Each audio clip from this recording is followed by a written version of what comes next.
ឧទាហរណ៍ដូចចិន្តាសាក់សម័យមួយក្នុងផ្ទះយើងមើលបាទនៅពេលដែលចិន្តាបិទភ្លើងអស់ទៅតើទិដ្ឋភាពក្នុងផ្ទះហ្នឹងទៅជាយ៉ាងម៉េចអញ្ចឹងភាពល្ងឹតនេះគឺថាវាពិបាកណាស់សម្រាប់យើងចង់ធ្វើអីក៏វាអត់អាចដូចចិត្តដែរមិនអញ្ចឹងយ៉ាងណាមិញយើងឆ្លោះប្រចាំងមកនឹងព័ត៌មានដូចគ្នាសង្គមមួយដែលអត់មានព័ត៌មានគឺជាសង្គមដែលយើងមិនដឹងថាតើពិភពលោកនេះវាមានរឿងអីកើតឡើងខ្លះពីមួយថ្ងៃទៅមួយថ្ងៃនៅពេលដែលមានព័ត៌មានគ្រប់គ្រាន់ក្នុងដៃគឺមានន័យថាជួយឲ្យការសម្រេចចិត្តរបស់យើងនឹងគឺមានប្រសិទ្ធភាពហើយមានគុណភាពហើយការសម្រេចចិត្តរបស់យើងនៅក្នុងផ្លូវត្រូវផង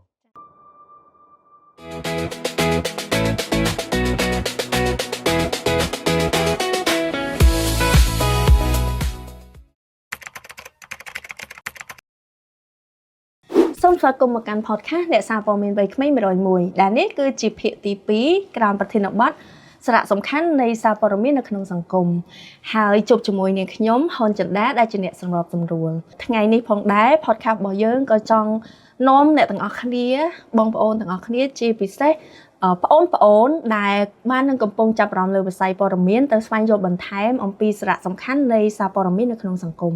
ហើយថ្ងៃនេះខ្ញុំក៏មិនមែនមកម្នាក់ឯងដែរយើងក៏មានភ្ញៀវកិត្តិយសពិសេសរបស់យើងគឺបងមនីរតន៍ដែលបងមនីរតន៍គឺជាអតីតអ្នកសារព័ត៌មានដ៏ឆ្នើមនិងមានប្រជាប្រិយភាពមួយរូបប្រហែលជាបងប្អូនមួយចំនួនធ្លាប់បានស្ដាប់សំឡេងគាត់ក៏ដូចធ្លាប់បានឃើញសេចក្តីរាយការណ៍ផ្សេងៗរបស់គាត់ហើយបច្ចុប្បន្នគាត់គឺជាគ្រូបណ្ដុះបណ្ដាលអ្នកសារព័ត៌មាននៃកម្មវិធីអ្នកសារព័ត៌មានវ័យក្មេងផងដែរអញ្ចឹងយើងទៅជួបជាមួយគាត់ទាំងអស់គ្នាសួស្តីបងបាទសួស្តីចិន្តាសុខសប្បាយទេបងហ៎បាទសុខសប្បាយចិន្តាសុខសប្បាយចាបងខ្ញុំចង់ឲ្យបងជួយចែកម្លែកបទពិសោធន៍បន្តិចបានទេថាបទពិសោធន៍បងនៅក្នុងវិស័យព័ត៌មានជាអ្នកព័ត៌មានកន្លងមកនឹងមិនហើយរហូតដល់ខ្លាយខ្លួនទៅជាគ្រូបណ្ដុះបណ្ដាលផ្នែកសារព័ត៌មានវិញអញ្ចឹងណាបងអូខេអរគុណជំរាបសួរបងប្អូននិងទស្សនិកជននៃការផ្សាយ podcast របស់ចិន្តានៅថ្ងៃនេះហើយជាកិត្តិយសដែលខ្ញុំបានចិន្តាអញ្ជើញមកចូលរួមនៅក្នុងការផ្សាយពិសេសហ្នឹងហើយឆ្លើយនឹងសំណួរថាតើបទពិសោធន៍ការងារនៅក្នុងអាជីពជាអ្នកកាសែតហ្នឹងយ៉ាងម៉េចអញ្ចឹងណាបាទការពិតទៅជាបទពិសោធន៍នៅក្នុងជីវិតជាអ្នកសារព័ត៌មានខ្ញុំជឿថាវាមិនខុសគ្នាប្រហែលគ្នាណាហ្នឹងហើយហើយអីដែលពិសេសនៅត្រង់ថានៅក្នុងនាមជាអ្នកកាសែតអាជីពនោះទៅជាបញ្ហាបើថាត្រឹមថាបទពិសោធន៍ដូចគ្នាក្នុងនាមជាអ្នករាយការណ៍ព័ត៌មានក្នុងនាមជាអ្នកទទួលព័ត៌មានហើយយកព័ត៌មាននឹងសំទុះយកដំណឹងនឹងទៅផ្សាយចេញជាព័ត៌មាននោះវាមិនជាអីប្លែកទេប៉ុន្តែធ្វើយ៉ាងម៉េចដើម្បីឈរនៅក្នុងគោលការណ៍វិជ្ជាជីវៈមួយនោះទើបជារឿងដែលចាំបាច់បំផុតហើយ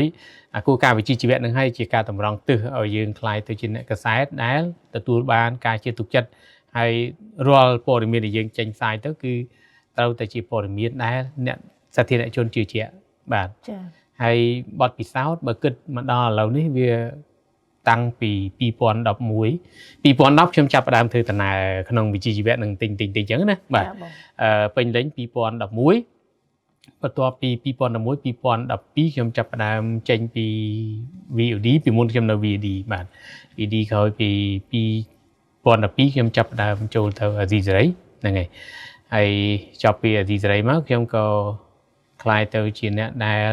សរសេរអត្ថបទហើយក៏ជាអ្នកធ្វើការងារសង្គមផ្នែកអប់រំមួយចំនួនជាមួយនឹងអង្គការក្រៅរដ្ឋាភិបាលអញ្ចឹងមករហូតដល់វគ្គចុងក្រោយដូចចំណាប់បានរៀបរាប់មុននឹងអញ្ចឹងក្លាយទៅជាគ្រូបង្គោលចែកម្លែកចំណេះដឹងខ្លះតាក់ទងទៅនឹងវិស័យព័ត៌មានដល់បងប្អូនយុវជនជំនាន់ក្រោយនៅឯ CCAM ហ្នឹងបាទអរគុណបងបើស្ដាប់ទៅបទពិសោធន៍បងនៅក្នុងវិស័យសារព័ត៌មានហ្នឹងវាក្រាស់ក្រែលវាច្រើនបាទក្រែលចង់ស្មើនឹងអាយុខ្ញុំបាត់ហើយហើយមែនតើទៅបើតាមខ្ញុំស្ដាប់បងលើកឡើងមុនហ្នឹងវាមានរឿងច្រើនដែលក្នុងនាមយើងជាអ្នកកាសែតយើងអាចអភិវឌ្ឍខ្លួនបានហើយពិសេសបងបានអភិវឌ្ឍខ្លួនពីអ្នកសរសេរព័ត៌មានជាអ្នករាយការណ៍ហើយមិនត្រឹមតែប៉ុណ្្នឹងទេបងយកចំណេះជំនាញនិងបទពិសោធន៍ហ្នឹងមកចែករំលែកបន្តទៅបងប្អូនចំនួនក្រោយឬក៏សិស្សផ្សេងដែលគាត់ចាប់អារម្មណ៍ក្នុងវិស័យហ្នឹងទៀតពិតជាគួរឲ្យចាប់អារម្មណ៍បងអញ្ចឹងខ្ញុំចង់សួរបងមួយតើតើទៅនឹងបងសាកសម័យមើលបើសិនជាសង្គមរបស់យើងអត់មានសារព័ត៌មានតើវានឹងទៅជាយ៉ាងណាទៅបងហើយមួយវិញទៀតបងក៏ថាសារព័ត៌មានវាដើរតួនាទីសំខាន់យ៉ាងណាសម្រាប់សង្គមរបស់យើងជាពិសេសនៅក្នុងសង្គមប្រជាធិបតេយ្យបងតែពិតពីសំណួរសំខាន់ណាដែលខ្ញុំស្ដាប់មើលណាសំណួរទី1ថាតើបើអត់ព័ត៌មានសង្គមនឹងវាទៅជាយ៉ាងម៉េច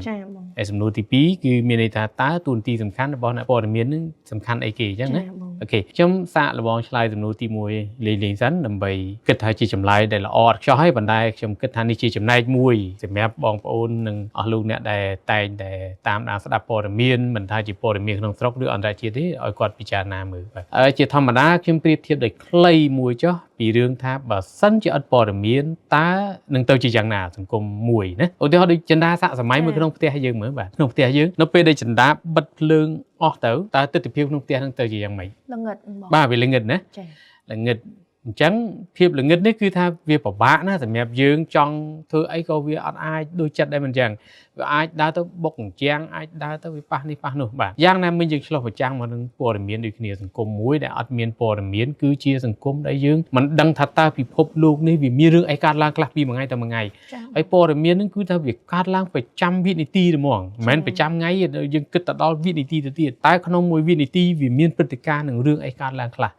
ហើយដូច្នេះនៅពេលដែលយើងអត់មានព័ត៌មានបែបនេះមានន័យថាពិភពលោកនឹងទាំងមូលយើងអត់ដឹងថាតើវាមានរឿងអីកើតឡើងទេហើយយើងនៅពេលដែលមានព័ត៌មានគ្រប់គ្រាន់ក្នុងដៃគឺមានន័យថាជួយឲ្យការសម្រេចចិត្តរបស់យើងនឹងគឺមានប្រសិទ្ធភាពហើយមានគុណភាពហើយការសម្រេចចិត្តរបស់យើងនៅក្នុងផ្លូវត្រូវផងចា៎នៅពេលដែលយើងអត់មានព័ត៌មានទេការសម្រេចចិត្តរបស់យើងនៅពេលនោះគឺយើងអត់ដឹងទេថាតើបែបម៉េចហើយដូច្នេះវាមានសារៈសំខាន់បែបហ្នឹងឆ្លើយនឹងសំណួរទី2ចូលគ្នាណាបាទអញ្ចឹងមានន័យថាអត់ព័ត៌មានគឺអត់បានទេបាទនៅក្នុងសង្គមទាមទារចាំបាច់ត្រូវតែមានព័ត៌មានប៉ុន្តែព័ត៌មាននឹងទៀតសោតមិនមែនចេះតែព័ត៌មានទេមានន័យថាព័ត៌មាននឹងត្រូវតែព័ត៌មានដែលគួរឲ្យជឿទុកចិត្តទៅទៀតបើថាឲ្យតែមានព័ត៌មានន័យថាវាគ្រប់គ្រាន់អត់ទេមានន័យថាប្រជាជនគាត់ចាប់ផ្ដើមដឹងថាតើក្នុងមួយថ្ងៃនឹងមានរឿងអីខ្លះដែលគាត់ត្រូវដឹងព្រោះព័ត៌មាននឹងវាជាផ្នែកមួយសំខាន់នៅក្នុងជីវិតមានការប្រៀបធៀបខ្លីមើលថារបៀបជាកញ្ចក់អញ្ចឹងណាបាទកញ្ចក់នៅពេលចន្ទាមុននឹងចេញតាណាទៅក្រៅគឺចាំបាច់ទៅឆ្លោះមើលសិនអញ្ចឹងតែមុខវាប្រឡាក់អីទៅមានថ្មិញនឹងរៀបរយអត់ច្រមុះនឹងវាអត់ភ្នែកនឹងវាអត់អីតិចរបស់យើងសក់នឹងកន្ទ្រឿងអត់មានតែយើងឆ្លោះវាសិនមកនៅពេលយើងឆ្លោះឃើញភាពក៏ក្រក់ហើយអាក្រក់ហើយយើងចាប់ដើមបានតបតែងខ្លួនចេញទៅក្រៅដូចគ្នាដែរព័ត៌មាននឹងគឺមានតែអញ្ចឹងណាហើយវាសំខាន់ប៉ុណ្ណាវាសំខាន់ដូចខ្ញុំលើកអញ្ចឹងគឺវាមានសារៈសំខាន់ណាស់នឹងចាំបាច់យកទៅមែនទែននៅក្នុងសង្គមមួយទាំងអ្នកធ្វើគោលនយោបាយទាំងអ្នកធ្វើការសម្រេចចិត្តនៅក្នុងអង្គការសហគ្រាសក្រុមហ៊ុនគឺវាត្រូវផ្សារភ្ជាប់ទៅនឹងព័ត៌មាននឹងឯងកាលណាបើយើងមានព័ត៌មានគ្រប់ជ្រុងជ្រោយគឺមានន័យថាការសម្រេចចិត្តរបស់យើងក៏វាមានភាពល្អឥតខ្ចោះទៅតាមនោះដែរបាទចា៎បងហើយតួនាទីសំខាន់មួយទៀតចំពោះអ្នកសារព័ត៌មានគឺគាត់ជាស្ពានសម្រាប់ចម្លងពីភាគីម្ខាងទៅភាគីម្ខាងទៀតឧទាហរណ៍យើងឆ្លងទៅត្រៃម្ខាងនៅពេលណាដែលមានស្ពានគឺយើងធ្វើដំណើរមកដែលស្រួលមិនយ៉ាងណាតែបើយើងអត់មានស្ពានមានន័យថាយើងពិបាកណាស់ដើម្បីអាចទៅត្រៃម្ខាងទៀតបានយ៉ាងណាមិញព័ត៌មានដូចគ្នាដែរគឺនាំអីដែលជាបន្ទុករបស់ឬក៏អីជាបញ្ហារបស់ប្រជាជនទៅឲ្យអ្នកធ្វើគោលនយោបាយមានការសម្រេចចិត្តបាទនៅពេលដែលពួកគាត់ដឹងថាជាកង្វល់ហើយគាត់ដោះស្រាយអានោះគឺជាស្ពានសម្រាប់ចម្លងភាគីទាំងសងខាងហ្នឹងឯងឲ្យគាត់ដឹងពីសុខទុក្ខគ្នាហើយរដ្ឋមួយដែលមានព័ត៌មានគ្រប់គ្រាន់បែបនេះគឺធ្វើឲ្យរដ្ឋនឹងឯងមានភាពរឹងមាំនៅក្នុងការគ្រប់គ្រងរដ្ឋរបស់ខ្លួនចា៎បើតាមស្ដាប់បងលើកឡើងបងមានប្រសាសន៍មិញហ្នឹងឃើញថាទូនីតិរបស់សារព័ត៌មាននៅក្នុងសង្គមយើងគឺសំខាន់ខ្លាំងមែនទែនហើយបើនិយាយឲ្យសួរស្ដាប់ទៅបើសង្គមមួយអត់មានសារព័ត៌មានទេយើងសម័យអត់ចេញថាសង្គមនឹងទៅជាយ៉ាងណាដូចបងលើកឡើងមិញអញ្ចឹងសង្គមមួយដែលអត់ងងឹតឆឹងអត់ដឹងថាមានរឿងអីកើតឡើងខ្លះប្រជាពលរដ្ឋក៏គាត់អត់ទទួលបានព័ត៌មានបញ្ហាផ្សេងឬក៏ចំណុចល្អផ្សេងដែលកើតឡើងនៅក្នុងពិភពលោកហ្នឹងក៏អត់ត្រូវបានផ្សព្វផ្សាយចេញទៅដែរអញ្ចឹងបងអញ្ចឹងយើងក៏លេចមកមើលមិញបងនិយាយថាទូនាទីអ្នកសារព័ត៌មានហ្នឹងវាសំខាន់ហើយបងក៏បាននិយាយពីភាពសំខាន់នឹងដែរអញ្ចឹងខ្ញុំចង់បន្តិចបងដោយសារតាឥឡូវហ្នឹងភាគច្រើនខ្ញុំលឺគេនិយាយច្រើនមែនតើតកតងទៅនឹងព័ត៌មានបំពុលណាបងអញ្ចឹងសម្រាប់បងក្នុងនាមបទពិសោធន៍បងជាអ្នកសារព័ត៌មានពេលបងឮពាក្យព័ត៌មានបំពុលអាហ្នឹងវាមានន័យមិនទៅសម្រាប់បងបើយើងគិតឲ្យភាសាសាមញ្ញមែនតើណាបំពុលយើងហ្នឹងហើយយើងបំពុលសង្គមបើយើងបែកជាពីរព្រោះអាហ្នឹងវាមានព្យាង្គរបស់វាណាបំពុលនឹងសង្គមបាទអញ្ចឹងវាមានពាក្យពីរម៉ាត់ក្នុងមួយព្យាង្គហ្នឹងណាចា៎អូខេអញ្ចឹងពាក្យតែបំពុលយើងដឹងហើយគឺមានឧទាហរណ៍ថាដូចចិន្តាស្អប់កាឡាតដូចចិន្តាស្អប់កដុលនៅក្នុងផ្ទះអញ្ចឹងត្រូវទិញថ្នាំមកបំពុលវាដើម្បីសម្លាប់អញ្ចឹងទៀតយើងជាភាសាអាក្រក់ស្ដាប់មែនទេណាបាទប៉ុន្តែមានន័យអញ្ចឹង ឬក៏យើងចាប់ផ្ដើមយើងអត់ពេញចិត្តណាម្នាក់យើងចាប់ផ្ដើមមានគំនិតអវិជ្ជមានចំពោះគាត់នឹងយើងចាប់ផ្ដើមរកវិធីដើម្បីឲ្យគាត់នឹងឃ្លាតចេញពីយើងចា៎បាទវិធីបំពុលបែបហ្នឹងអានឹងជាវិធីបំពុលហើយចុះបើសិននៅក្នុងវិស័យព័ត៌មានដែលថាបំពុលហើយនឹងព័ត៌មានយើងពីរពាក្យហ្នឹងតើវាមានន័យម៉េចមានន័យថាជាការផ្សព្វផ្សាយដែលបំភាន់ការពិតណាបំភ្លៃការពិតហ្នឹងហើយវាមានចរិតរហូតដល់បែបជាញុះញង់ដែលធ្វើឲ្យមានបញ្ហានៅក្នុងសង្គមមានភាពវឹកវរទៅទៀតបាទហើយមានចរិតលក្ខណៈបែបញុះញង់ដូចខ្ញុំថាអញ្ចឹងបាទអានឹងជាការបំពុលព័ត៌មានផ្សាយរឿងដែលមិនពិតឧទាហរណ៍ករណីអាកាសធាតុដែលវាមានបញ្ហាអញ្ចឹងទៅហើយសាប់ឲ្យយើងថារឿងវាល្អទេអីទេអញ្ចឹងទេអាដំណឹងដែលយើងចេញទៅនឹងវាធ្វើឲ្យអ្នកស្រុកអ្នកភូមិគាត់យល់ថាអត់មានអីកើតឡើងទេនៅពេលដែលគាត់គិតថាវាសាមញ្ញតែរឿងអកុសលវាបានមកដល់វិធានស័កវាកើតឡើងនៅពេលនោះហើយអ្នករងគ្រោះគឺជាណាគឺជាវិជ្ជាជនអញ្ចឹងមានន័យថាអាដំណឹងដែលពួកគាត់ទទួលបានមកដែលវាខុសពីការពិតបែបនេះអានឹងឲ្យគេហៅថាបំពុលបាទអូខេទម្រង់នៃការដែលបងគាត់ថាបំពុលមានន័យថាគាត់ជាអ្នកសារព័ត៌មានឬក៏គាត់បានផ្សាយព័ត៌មានទៅហ្នឹងគាត់អត់បានគិតពីក្រមសីលធម៌វិជ្ជាជីវៈខ្លួនឯងបាទគាត់ចេះតែផ្សាយទៅលើបញ្ហាអីមួយដល់ផ្អែកលើអង្គហេតុឬក៏ការផ្ទៀងផ្ទាត់ច្បាស់លាស់ផ្អែកលើអំណះអំណាងផុសតាងច្បាស់លាស់អញ្ចឹងណាបងឥឡូវបងខ្ញុំចង់ដឹងបន្តិចទៀតបន្ថែមដែរដូចខ្ញុំឃើញព័ត៌មាននៅលើបណ្ដាញសង្គមអីឥឡូវច្រើនដែលគេហៅថា trend តគ្នាធ្វើឲ្យគេហៅថាបណ្ដាញសង្គមរបស់ប្រជាពលរដ្ឋយើងអូសអត់ផុតអីហ្នឹងអាហ្នឹងគេរាប់វាជាមិនវិញបងព័ត៌មានប្រភេទហ្នឹងណាចិនដែរចង់លើកថាមានន័យថាម៉េចមានន័យថារឿងតពីមួយទៅមួយដែលគេផុសផ្សាយពេញវាលនៅលើបណ្ដាញសង្គមហើយខ្ញុំចំណាំឮគេនិយាយទាំងអស់ហ្នឹងថាវាបំពុលវាអីអញ្ចឹងបើខ្ញុំមើលទៅឃើញមានព័ត៌មានវាច្រើនបងថាព័ត៌មានវាដើរតួនាទីសំខាន់អញ្ចឹងព័ត៌មានច្រើនប៉ុន្តែព័ត៌មានទាំងអស់ដែលយើងឃើញថាផ្សព្វផ្សាយច្រើនរីកដុះដាលដូចផ្សិតហ្នឹងវាសិតតែប្រជាពលរដ្ឋអាចទទួលចំណេះដឹងពីអានឹងបានឬក៏ពេលខ្លះវាអាចជាបញ្ហាដែរហ្នឹងហើយចន្ទាកាត់ពិតទៅវាប្រភេទដំណឹងក្នុងមួយថ្ងៃគឺវាមួយច្រើនហ្នឹងមិនអញ្ចឹងណាបាទជាពិសេសគឺប្រជាពលរដ្ឋយើងចាប់ផ្ដើមមានប្រើ smartphone សម្ងាយហ្នឹងគឺចាប់ផ្ដើមឲ្យគាត់មានភាពវឹកវរនៅក្នុងដំណឹងគ្រប់ទាំងអស់នៅតាមប្រព័ន្ធបណ្ដាញសង្គមហ្នឹងអញ្ចឹងថាតើធ្វើយ៉ាងម៉េចដើម្បីឲ្យគាត់អាចចេះវិនិច្ឆ័យព្រោះបើអ្នករៀនហ្មងគាត់យល់ហើយណាថាដំណឹងប្រភេទណាជាដំណឹងពិតដំណឹងប្រភេទណាដំណឹងคล้ายៗហើយដំណឹងប្រភេទម៉េចដែលយើងគួរឲ្យពិចារណាហ្នឹងហើយសម្រាប់ចិត្តអញ្ចឹងចំណុចនេះផលលំបាកសំខាន់គឺទៅលើប្រជាពលរដ្ឋហើយសប្តាហ៍យើងដឹងស្រាប់ហើយដូចចិនណាលើវា trend វាពិភពលោកវាកាន់តែជឿនលឿនមែនទែនទៅចំណេះដឹងប្រជាជនរបស់យើងមិនថាពួកគាត់នឹងវាអត់ទេប៉ុន្តែយើងពិបាកតាមដោយសារបច្ចេកវិទ្យាវាកាន់តែទំនើបចា៎សំបីគាត់ខ្ញុំសំបីគាត់សាការីដតីទៀតដែលគាត់ធ្វើការជាមួយនៅតែពិបាកតាមផងនិន្នាការពិភពលោកណាចុះតម្រាំពួកគាត់ដែលជាអ្នកដែលគាត់អត់ឆ្លងកាត់របៀបនៃការរៀនផ្នែកវិស័យព័ត៌មាននឹងថែមទៅទៀតតើអានឹងជាបន្ទុកប៉ុណ្ណាទៅសម្រាប់គាត់អញ្ចឹងអីពីខ្ញុំទៅវិញជាពីខ្ញុំទៅវិញខ្ញុំគិតថាដើម្បីអាចសម្រេចចិត្តថាអានឹងវាពិតឬคล้ายៗឬក៏ជាបំពុលឬមិនបំពុលខ្ញុំឲ្យពិចារណាចេះគាត់មើលថាតើគេហទំព័រឬក៏បណ្ដាញសង្គមមួយនឹងជាបណ្ដាញសង្គមដែលធ្លាប់ធ្វើការនៅក្នុងក្រមសីលធម៌វិជ្ជាជីវៈដែរអត់ណាបើសិនជាស្ថាប័ននឹងដែលជាស្ថាប័នធ្លាប់មានបទពិសោធន៍នៅក្នុងវិស័យនៃការផ្ដល់ព័ត៌មានឬក៏ផ្ដល់ដំណឹងពួកគាត់សម្រេចចិត្តថាវាមិនខុសទេក៏ប៉ុន្តែបណ្ដាញព័ត៌មានឬក៏គេហទំព័រខ្លះយើងអាចបានដឹងសោះហើយសប្បុរសថ្មីតែរហូតអញ្ចឹងដូច្នេះទាំងអស់នេះមិនគួរសម្រេចចិត្តជឿទេពីព្រោះវាមិនមែនជាអង្គភាពមួយដែលផ្ដល់នៅភាពស្របច្បាប់នៅក្នុងការផ្ដល់ដំណឹងជាសាធារណៈចាបងបាទអូខេអរគុណបងដែលខ្ញុំសួរបលិចកន្លែងហ្នឹងដោយសារតែមុនហ្នឹងខ្ញុំជជែកមួយបងទៅសារព័ត៌មានដើរតួនាទីសំខាន់ណាស់ប៉ុន្តែមិនមែនថាព័ត៌មានឬដំណឹងទាំងអស់វាសិតតែជួយជាគេហៅចំណេះដឹងជាមូលដ្ឋានជាការយល់ដឹងទៅដល់ប្រជាពលរដ្ឋទេមែនទេបងអញ្ចឹងសម្រាប់ព័ត៌មានខ្លះក៏វាស្ថិតនៅក្នុងកម្រិតមួយដែលវាជាវាមិនគ្រប់ជ្រុងជ្រោយហើយវាក៏មិនមានវិជ្ជាជីវៈត្រឹមត្រូវវាអាចធ្វើឲ្យ គេហៅថាគេសង្គមហ្នឹងទៅជាមានរឿងមួយផ្សេងទៀតអញ្ចឹងចង់សរុបមកវិញទូនាទីសារព័ត៌មាននៅក្នុងសង្គមដោយបងបានមានប្រសាសន៍មិញគឺវាពិតជាមានសារៈសំខាន់មាន1 2 3 4ច្រើនដោយបងរៀបរាប់ប៉ុន្តែនៅក្នុងហ្នឹងព័ត៌មានហ្នឹងវាតតែគោរពតាមគោលការណ៍ក្រមសីលធម៌វិជ្ជាជីវៈរបស់អ្នកសារព័ត៌មានមួយឬក៏នៅក្នុងវិស័យមួយនឹងដែរអញ្ចឹងណាបងចាអញ្ចឹងបងខ្ញុំចង់ដោយសារបងជាអ្នកបដិបដាលគេហៅថាយុវជនដើម្បីដែលគាត់មានបំណងចង់ខ្លាចជាអ្នកសារព័ត៌មាននៅតាមគម្រោងរបស់យើងដែរអញ្ចឹងខ្ញុំចង់ឲ្យបងអាចថាបងមានជាសារអីចង់ផ្ដាំផ្ញើទៅពួកគាត់អ្នកដែលមានបំណងចង់ខ្លាចជាអ្នកសារព័ត៌មានឬក៏អ្នកដែលគាត់កំពុងបំពេញតួនាទីជាអ្នកសារព័ត៌មានណាថាតើពួកគាត់គួរតែធ្វើយ៉ាងណា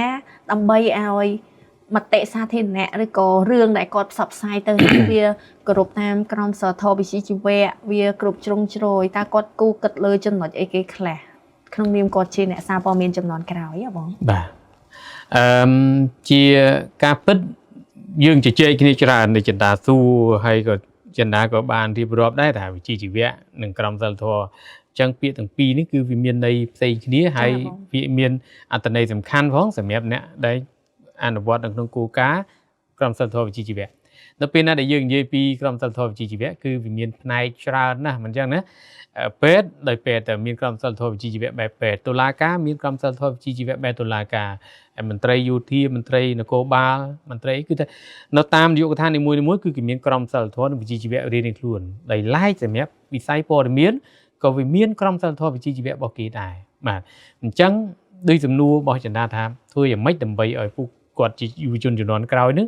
អាចទៅជាអ្នកដែលធ្វើការនៅក្នុងវិស័យមួយនឹងអនុវត្តទៅទាំងគូការវិជ្ជាជីវៈត្រឹមត្រូវមិនចឹងមែនតើទៅនៅ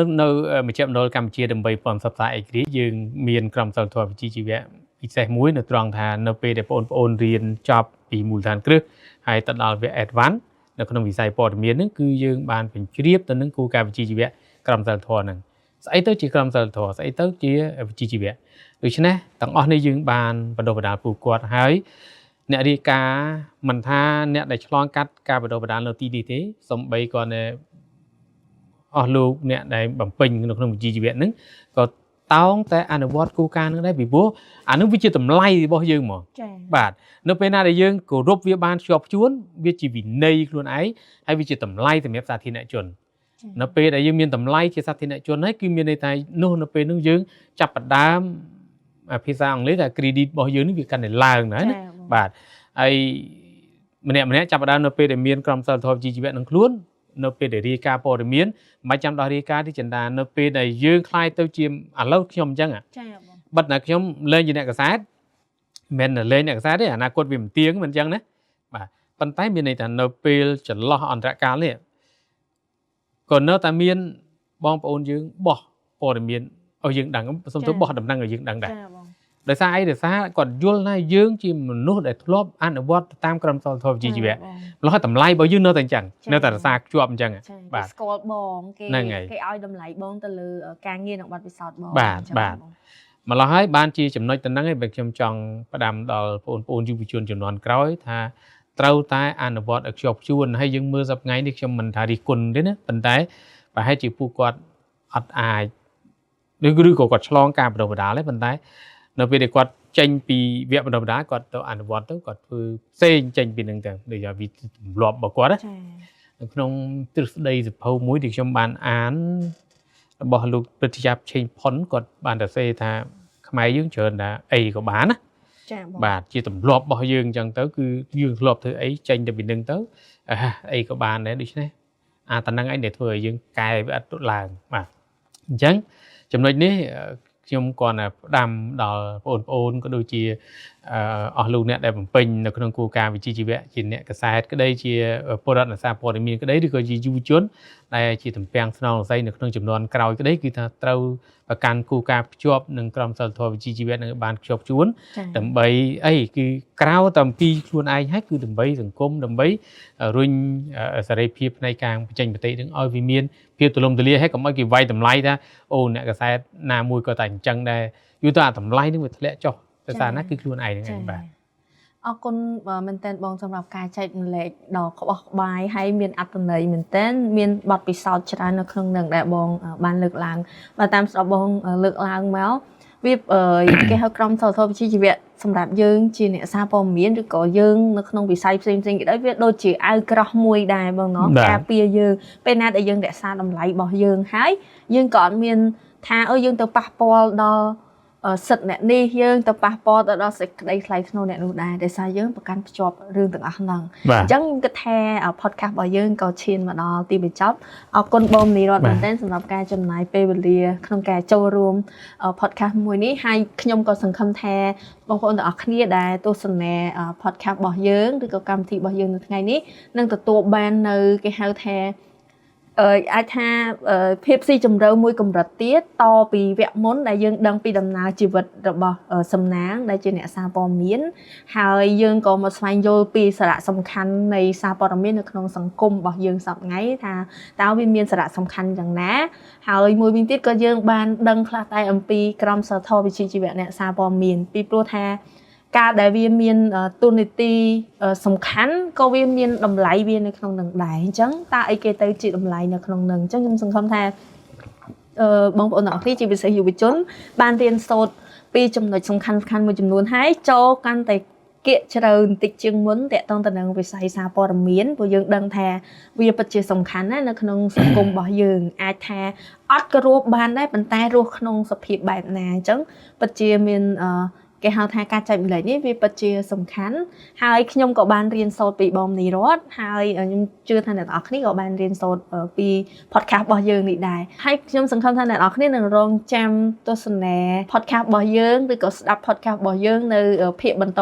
ទៀតដែលយើងនឹងជជែកជុំវិញវិស័យសារព័ត៌មានដើម្បីបងប្អូនដែលមានបំណងចង់ក្លាយជាអ្នកសារព័ត៌មានឬក៏កំពុងតែប្រកបអាជីពហ្នឹងឬក៏បងប្អូនផ្សេងទៀតក៏អាចដឹងណាថាអ្នកសារព័ត៌មានមិនសារៈសំខាន់របស់វាមិនចឹងយើងនឹងជួបគ្នានៅភាគបន្តទៀតអញ្ចឹងអរគុណបងនីរតម្ដងទៀតសម្រាប់ការចំណាយពេលវេលាហើយក៏សូមអរគុណដល់អ្នកទាំងអស់គ្នាដែលតាមដានស្ដាប់ podcast របស់យើងតាំងពីដើមរហូតដល់ចប់ជួបជាមួយនាងខ្ញុំនិងវាគ្មិនបន្តទៀតនៅពេលក្រោយទៀតអរគុណច្រើនបាយបាយ